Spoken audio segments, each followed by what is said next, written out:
Assalomu alaykum qadrdonlarim. Bugun sizlar bilan uyda bor mahsulotlardan mayonez tayyorlashni o'rganamiz. Mayonez tayyorlashimiz uchun o'simlik yog'idan foydalanamiz. 200 ml o'simlik yog'i, ya'ni tomatning lyubimiy bankasida yarimdan ko'proq bo'ladi. Bitta tuxum chaqib sovuramiz, yarim choy qoshig'ida shakar va choy qoshiq uchida tuz sovuramiz hamda limon suvidan foydalandim.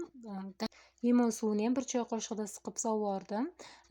Mayonez tayyorlashingizda tuxumni albatta yaxshilab yuving.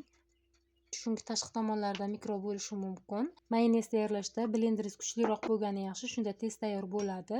Mana blenderimizni olib, tuxumni ustidan bankani tagiga botirib olib, mayonez hosil bo'lishni boshlamaguncha blender umuman ko'tarmaymiz. Bir joyda ushlab turib, ko'pirtirishda davom etamiz. Yaxshi mayonez hosil bo'lishni boshlagandan so'nggina sekin blenderni ko'tarishni boshlaymiz. O'shandagina aniq 100% mayonezingiz tayyor bo'lishiga ishonsangiz bo'ladi.